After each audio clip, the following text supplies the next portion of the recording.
Titanic کو سفر کرنے سے روکنا ایک انتہائی ناممکن کام تھا اور ٹائٹینک برطانیہ کے شہر ساؤتھ ہیمپٹن سے امریکی شہر نیو یارک کی طرف روانہ ہو گیا۔ دوستو، ٹائٹینک کا انٹیریئر کسی 5 سٹار ہوٹل سے کم نہیں تھا۔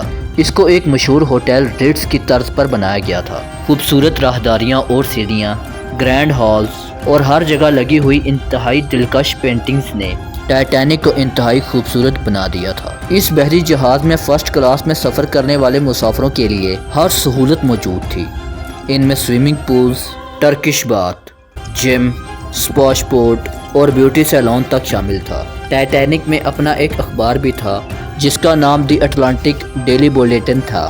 یہ اخبار ٹائٹینک کے مسافروں کو اٹلانٹک اوشین سے باہر کی دنیا کے بارے میں باخبر رکھتا تھا۔ فرسٹ کلاس کے مسافروں کے کتوں اور بلیوں تک کے لیے ایک علیحدہ حصہ تھا جہاں ان کو گھمایا پھرایا اور کھلایا جاتا تھا۔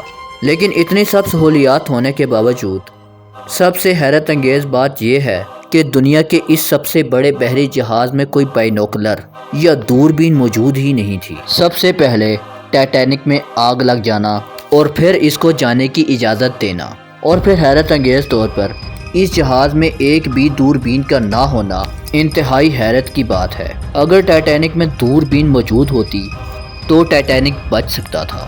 دوستو، اس دور میں سونار سسٹم نہیں ہوتا تھا جس سے بحری جہاز اپنے سامنے کسی بھی خطرے کو بھانپ لیتا ہے۔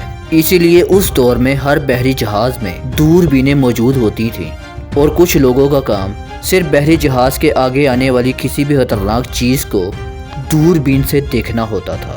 لیکن دنیا کے اس سب سے بڑے بحری جہاز میں دوربین موجود ہی نہیں تھی۔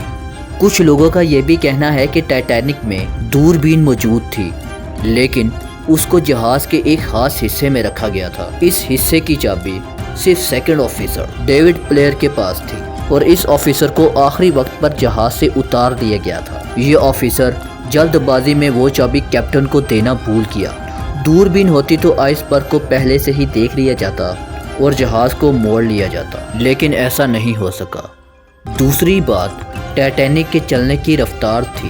ٹائٹینک پہلے ہی کافی لیٹ ہو گیا تھا اور یہ ٹائٹینک کی ریپوٹیشن کا سوال تھا، اسی لیے ٹائٹینک طے شدہ رفتار سے کافی تیز چل رہا تھا۔ ٹائٹینک کی ایک اور بڑی غلطی یہ تھی کہ اس میں اتنی لائف بوٹس موجود نہیں تھیں جتنی ہونی چاہیے تھی اور سب مسافروں کو بچایا نہیں جا سکا۔ 2224 لوگوں کے لیے 48 لائف بوٹس رکھنے کا فیصلہ کیا گیا، لیکن ٹائٹینک کی انتظامیہ نے فیصلہ کیا کہ صرف 20 لائف بوٹس ہی ٹائٹینک میں رکھی جائیں گی، جس سے ان لوگوں کو بچایا نہیں جا سکا جن کی جانیں بچائی جا سکتی تھیں۔ ان لائف بوٹس میں زیادہ تر فرسٹ کلاس کے مسافروں کو بٹھایا گیا۔ اس کے علاوہ ٹائٹینک کے کریو ممبرز کو ان لائف بوٹس میں مسافروں کو سوار کرنے کی پریکٹس بھی کرانی تھی، لیکن یہ پریکٹس جہاز کے کیپٹن ایڈورڈ جون سمتھ نے رکوا دی۔ ایسا کیوں ہوا یہ کوئی نہیں جانتا۔ اس کی وجہ سے ٹائٹینک کے کریو ممبرز کو لائف بوٹس کو نیچے اتارنے میں 30 منٹ لگ گئے۔ اگر ان کو پہلے سے ہی تربیت دے دی جاتی تو ان کو شاید 15 منٹ لگتے اور اس طرح کئی جانیں بچائی جا سکتی تھیں۔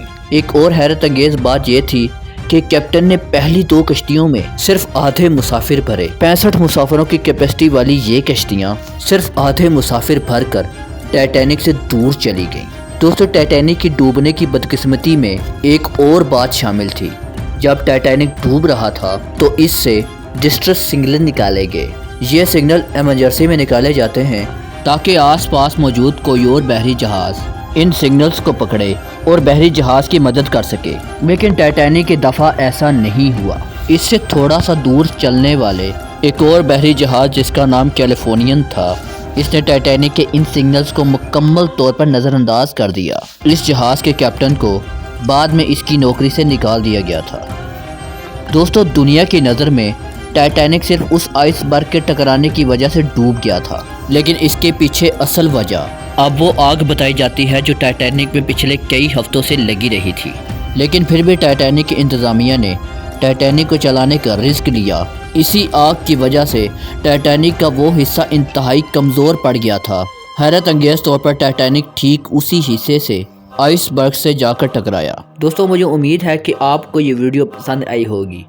ایسی ہی مزید انٹرسٹنگ اور معلومات سے بھرپور ویڈیوز کو دیکھنے کے لیے اس چینل کو سبسکرائب کر دیں اور ساتھ بیل آئیکن کو پریس کر دیں تاکہ اس چینل کی ہر نئی آنے والی ویڈیو کو نوٹیفیکیشن آپ کو سب سے پہلے ملتا رہے۔ اپنا بہت زیادہ خیال رکھیں۔ اللہ حافظ۔